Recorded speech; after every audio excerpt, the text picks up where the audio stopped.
2047ರ ವಿಕಸಿತ ಭಾರತದ ಪರಿಕಲ್ಪನೆ ದೃಷ್ಟಿಯಿಂದ ಗ್ರಾಮೀಣ ಪ್ರದೇಶಗಳ ಸಮಗ್ರ ಅಭಿವೃದ್ಧಿಗಾಗಿ ಕೇಂದ್ರ ಸರ್ಕಾರ ವಿಜಿಪಿ ರಾಮ್ಜಿ ಎಂಬ ಮಹತ್ವಾಕಾಂಕ್ಷಿ ಯೋಜನೆಯನ್ನ ಜಾರಿಗೆ ತಂದಿದೆ ಎಂದು ಮಾಜಿ ಶಾಸಕ ಬಿ ಹರ್ಷವರ್ಧನ್ ತಿಳಿಸಿದರು. ನಂಜನಗೂಡು ನಗರದ ಪತ್ರಕರ್ತರ ಭವನದಲ್ಲಿ ಸುದ್ದಿಗೋಷ್ಠಿ ನಡೆಸಿ ಮಾತನಾಡಿದ ಮಾಜಿ ಶಾಸಕ ಬಿ ಹರ್ಷವರ್ಧನ್ ಅವರು, ಹಿಂದಿನ ಮನರೇಗಾ ಯೋಜನೆಯಲ್ಲಿ ಕೇಂದ್ರ ಸರ್ಕಾರದಿಂದ 90% ಅನುದಾನ ಪಡೆದು ವ್ಯಾಪಕ ಭ್ರಷ್ಟಾಚಾರ ಹಾಗೂ ಅಕ್ರಮ ನಡೆಸಲಾಗುತ್ತಿತ್ತು. ಕಾರ್ಮಿಕರ ನಕಲಿ ಖಾತೆಗಳನ್ನು ತೆರೆದು ಗುತ್ತಿಗೆದಾರರಿಂದ ಹಣ ಲೂಟಿ ಮಾಡಲಾಗುತ್ತಿತ್ತು. ಇದೆಲ್ಲವನ್ನ ಮನಗಂಡ ಕೇಂದ್ರ ಸರ್ಕಾರ ಕೆಲವು ಮಹತ್ವಪೂರ್ಣ ಯೋಜನೆಗಳೊಂದಿಗೆ ಇದನ್ನ ಅನುಷ್ಠಾನಗೊಳಿಸಿದೆ. ಅಲ್ಲದೆ 100 ದಿನಕ್ಕೆ ಬದಲಾಗಿ 125 ದಿನ ಉದ್ಯೋಗ ನೀಡಲು ಮುಂದಾಗಿದೆ. 14 ವರ್ಷದಲ್ಲಿ ಕೇಂದ್ರ ಸರ್ಕಾರದ ಯಾವುದೇ ಭ್ರಷ್ಟಾಚಾರ ಆರೋಪ ಮಾಡಲು ಸಾಧ್ಯವಾಗದ ಕಾಂಗ್ರೆಸ್ ಇದನ್ನ ಟೀಕೆ ಮಾಡುವ ಮೂಲಕ ರಾಜಕೀಯ ಪ್ರೇರಿತ ಆಪಾದನೆಯಲ್ಲಿ ತೊಡಗಿದೆ. ಇನ್ನು ಗ್ರಾಮ ಪಂಚಾಯಿತಿ ಕಟ್ಟಡಗಳಿಗೆ ಸುಣ್ಣ ಬಣ್ಣ ಹೊಡೆಯಲು ಸಿದ್ದರಾಮಯ್ಯನವರ ಸರ್ಕಾರದಲ್ಲಿ ದುಡ್ಡಿಲ್ಲ, ಆದರೆ ಗ್ರಾಮ ಪಂಚಾಯಿತಿ ಕಚೇರಿಗಳಿಗೆ ಮಹಾತ್ಮ ಗಾಂಧೀಜಿಯವರ ಹೆಸರಿಡುತ್ತಾರಂತೆ. ಇಡಲಿ, ಇದರ ಬಗ್ಗೆ ನಮ್ಮ ತಕರಾರಿಲ್ಲ ಎಂದು ವ್ಯಂಗ್ಯವಾಡಿದರು. ಇನ್ನು ಬಿಜೆಪಿಯಲ್ಲಿ ಗುಂಪುಗಾರಿಕೆ ಹಾಗೂ ಬಣಗಳ ಬಗ್ಗೆ ಪತ್ರಕರ್ತರು ಕೇಳಿದ ಪ್ರಶ್ನೆಗೆ ನಮ್ಮಲ್ಲಿ ಅಂತಹ ಯಾವುದೇ ಬಣಗಳಿಲ್ಲ, ಬಿಜೆಪಿ ಒಂದೇ ಬಣ ಎಂದು ತಿಳಿಸುತ್ತಾ ಕಾಂಗ್ರೆಸ್ನಲ್ಲೂ ಕೂಡ ಶಾಸಕರ ಬಣ, ಜಿಲ್ಲಾ ಉಸ್ತುವಾರಿ ಸಚಿವರ ಹಾಗೂ ಸಂಸದರ ಬಣಗಳಿಲ್ಲವೇ ಎಂದು ಮಾರ್ಮಿಕವಾಗಿ ನುಡಿದರು. ಇನ್ನು ಇದೇ ಸಂದರ್ಭದಲ್ಲಿ ಜಿಲ್ಲಾ ಪಂಚಾಯಿತಿ ಮಾಜಿ ಸದಸ್ಯ ಹಾಗೂ ಜಿಲ್ಲಾ ಸಹಕಾರ ಬ್ಯಾಂಕ್ನ ಉಪಾಧ್ಯಕ್ಷರಾದ ಸದಾನಂದ ಮಾತನಾಡಿ, ರಾಜ್ಯಸಭೆ ಹಾಗೂ ಲೋಕಸಭೆಗಳಲ್ಲಿ ವಿಸ್ತೃತವಾಗಿ ಚರ್ಚಿಸಿ ರಾಷ್ಟ್ರಪತಿಗಳಿಂದ ಅಂಕಿತ ಪಡೆದು ಜಾರಿಯಾದ ಈ ಯೋಜನೆಗೆ ಕಾಂಗ್ರೆಸ್ ವಿರೋಧ ವ್ಯಕ್ತಪಡಿಸುತ್ತಿರುವುದು ಸರಿಯಲ್ಲ. ಕೇಂದ್ರದಿಂದ 90% ಅನುದಾನ ಪಡೆದು ಮನರೇಗಾ ಯೋಜನೆಯಲ್ಲಿ ಭ್ರಷ್ಟಾಚಾರ ನಡೆಸಲಾಗುತ್ತಿತ್ತು. ಆದರೆ ಈಗ ಬಯೋಮೆಟ್ರಿಕ್ ಜಾರಿಗೆ ತಂದಿರುವುದಲ್ಲದೆ ರಾಜ್ಯ ಸರ್ಕಾರ 40% ಅನುದಾನ ನೀಡಬೇಕಾಗಿರುವುದರಿಂದ ಹಣ ನೀಡಲು ಹಾಗೂ ಹಣ ಒಡೆಯಲು ಆಗದೆ ಈ ರೀತಿ ವಿರೋಧ ಮಾಡುತ್ತಿದ್ದಾರೆ ಎಂದು ಕಾಂಗ್ರೆಸ್ ವಿರುದ್ಧ ವಾಗ್ದಾಳಿ ನಡೆಸಿದರು. ಒಂದು ಚರ್ಚೆಗಳು ಮಾಡಿ 20 ವರ್ಷ ಬಂದಿದೆ. ಅದು 20 ವರ್ಷ ಜಾಸ್ತಿ ಯಾಕೆ ಈ ಫೇಕ್ ಜಾಬ್ ಮಾಡ್ಕೊಂಡು ಬರ್ತಾರೆ, ಎಲ್ಲಿ ಕಡಿವಾಣ ಆಗ್ತಾರೆ. ಅದು ಇತ್ತೀಚೆಗೆ ಈ ಆರ್ಟಿಫಿಷಿಯಲ್ ಇಂಟೆಲಿಜೆನ್ಸ್ ತಗೊಂಡು ತುಂಬ ಇದಾಗ್ತಾ ಇದೆ.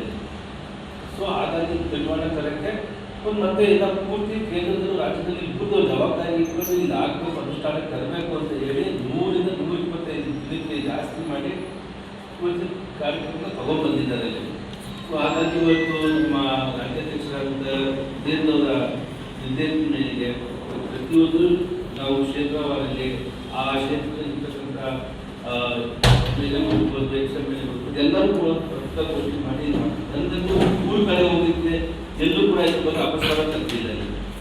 ಅದೇ ಕಾಂಗ್ರೆಸ್ ಪಕ್ಷ ಮಾತ್ರ ನಾವು ಬದಲಾದ ಒಂದು ಕೂಡ್ತಾರೆ ಇಟ್ಬಿಟ್ಟು ಸಂವಿಧಾನನೇ ಏನೋ ನಾವು ಅದನ್ನ ಕಿತ್ಕೊಂಡ್ಬಿಟ್ಟಿದ್ದೀವಿ, ಕೆಲಸನೇ ಕಿತ್ಕೊಂಡ್ಬಿಟ್ಟಿದ್ದೀವಿ ಅಂತ ಆ ರೀತಿಯಾಗಿ ಅಪಪ್ರಚಾರ ಮಾಡ್ಕೊಂಡು ಹೋಗ್ತಿದ್ದಾರೆ ಅಂತ ನಾವು ಅದು ಉತ್ತರ ಕೊಡೋಕೆ ಬರೋದಿಲ್ಲ.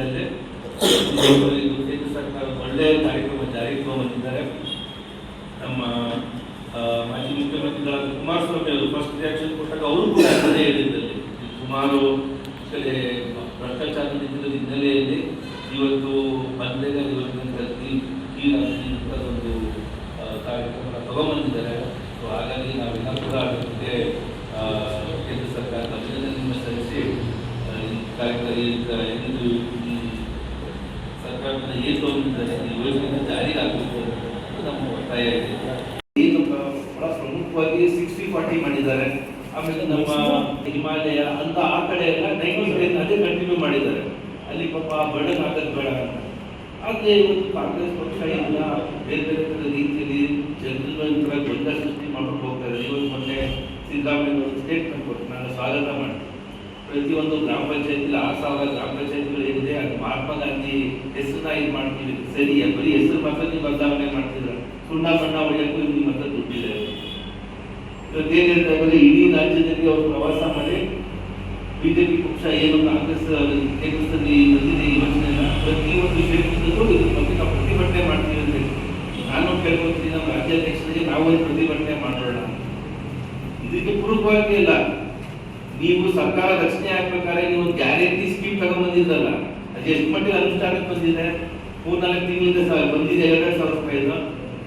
ಅದು ಯಾವುದು ಯುವ ನಿಧಿ ಅಂತ ಕೇಳಿದ್ನಪ್ಪ, ಅದು ಎಷ್ಟು ಜನ ಯುವಕರು ಕೊಡ್ತಿದಾರೋ ಗೊತ್ತಿಲ್ಲ. ಅಲ್ಲೇ ಎಷ್ಟು ಜನ ಬಸ್ಗಳಿಗೆಲ್ಲ ಇವತ್ತು ನೋಡಿ ಮೇಂಟೆನೆನ್ಸ್ ಆಗಿ ಬಸ್ಗಳೆಲ್ಲ ಬಿದ್ದಿದೆಯಲ್ಲ, ಅದೇ ಕರೆಕ್ಟಾಗಿ ಟೈಮಲ್ಲಿ ಇವತ್ತು ಸ್ಕೂಲ್ ಮಕ್ಕಳು ಹೋಗೋಕ್ಕಾಗ್ತಿಲ್ಲ. ಜೂನ್ ಜುಲೈ ಬಂತು ಅಂತ ನಮಗೆ ಫೋನ್ ಮೇಲೆ ಕೊಡೋದು, ಈ ರೂಟಿಗೆ ಬಸ್ ಬರ್ತಿಲ್ಲ, ಆ ರೂಟಿಗೆ ಬಸ್ ಬರ್ತಿಲ್ಲ, ಏನು ಸರಿ ಮಾಡೋಕ್ಕೂ ಆಗ್ತಿಲ್ಲ. ಇಲ್ಲಿ ಯಾವ ರಾಜ್ಯದಲ್ಲಿ ಯಾವ ಕ್ಷೇತ್ರದಲ್ಲಿ ಅಷ್ಟು ಅಭಿವೃದ್ಧಿ ಕೆಲಸ ಆಗ್ತಿದೆ ಎಲ್ಲೂ ಆಗ್ತಾ ಇಲ್ಲ.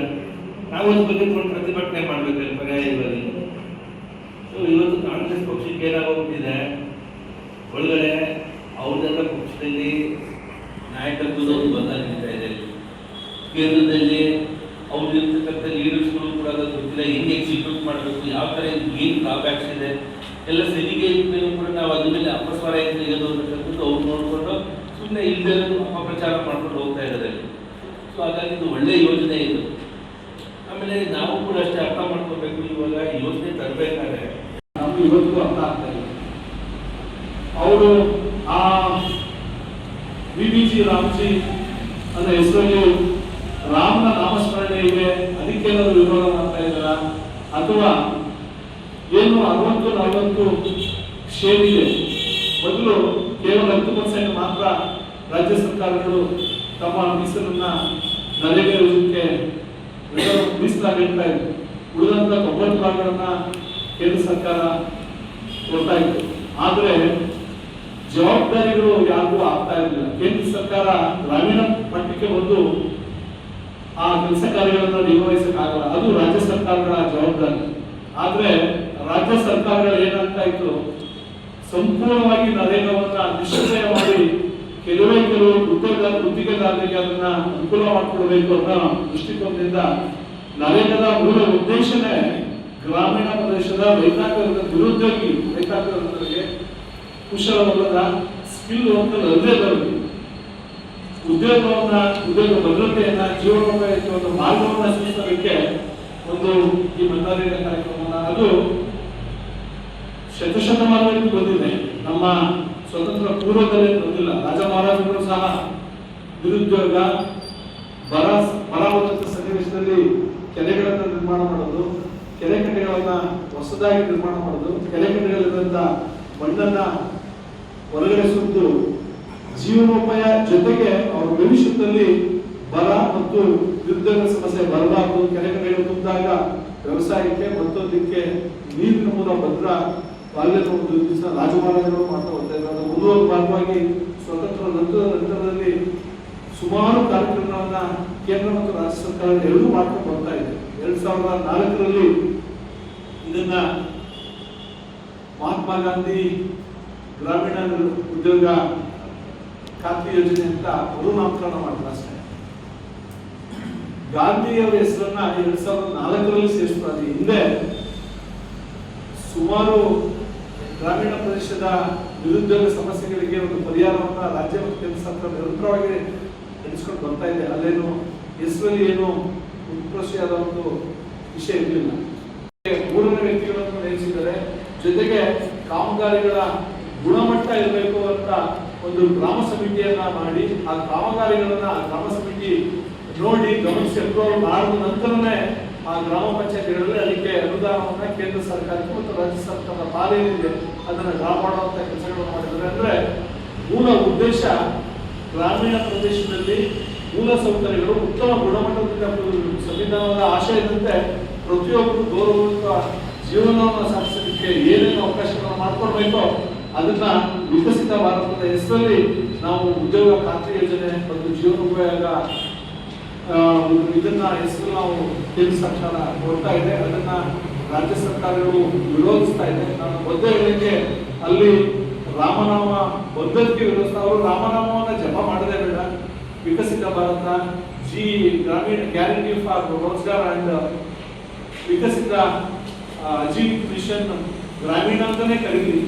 ಜೊತೆಗೆ 60-40 ನಮಗೆ ಕೊಡುವಂತ ಶಕ್ತಿ ಇಲ್ಲ ಅಂದ್ರೆ ನಿಜವಾಗ್ಲೂ ಆ ರಾಜ್ಯ ಸರ್ಕಾರಗಳು ಯಾವ ಕಡೆ ಹಣಕಾಸಿನ ಮುಗ್ಗಟ್ಟನ್ನ ಒಂದು ಶಿಸ್ತುಬದ್ಧ ಹಣಕಾಸು ಆ ಸರ್ಕಾರದಲ್ಲಿ ಇಲ್ಲ ಅನ್ನೋ ಒಂದು ಭಾವನೆಯನ್ನೇ ನಾವು ತೋರಿಸಬೇಕಾಗಿದೆ. ಯಾಕಂದ್ರೆ ಇಡೀ ರಾಷ್ಟ್ರದ ಕೇವಲ ಈಶಾನ್ಯ ಭಾರತದ ರಾಜ್ಯಗಳು ಮಾತ್ರ 90% ಎಕರವಾಗುವ ಅನುಪಾತದಲ್ಲಿ ನಾವು ಗಮನ ಕೊಡ್ತೇವೆ. ಯಾಕಂದ್ರೆ ಅದು ಗುಡ್ಡಗಾಡು ಪ್ರದೇಶ, ಸಂಪನ್ಮೂಲಗಳ ಕೊರತೆಯಲ್ಲಿ ಜಾಸ್ತಿ ಇರೋದ್ರಿಂದ ಅಲ್ಲಿಗೆ 90 ರಾಜ್ಯ ಸರ್ಕಾರ ಮತ್ತು ರಾಜ್ಯ ಸರ್ಕಾರದ 10%, ಇನ್ನು ಉಳಿಕೆ ಎಲ್ಲ ದೇಶದ ಎಲ್ಲ ಪ್ರದೇಶಗಳಿಗೂ 60 ಕೇಂದ್ರ ಸರ್ಕಾರದ ಅನುದಾನದಲ್ಲಿ 40 ರಾಜ್ಯ ಸರ್ಕಾರದ ಅನುದಾನದಲ್ಲಿ ಅನುದಾನವನ್ನು ಕೊಟ್ಟು ಸರ್, ಈಗ ಗ್ರಾಮೀಣ ಜನತೆಗೆ ಪ್ರಮುಖ ಅನುಕೂಲ ಏನು ಸರ್?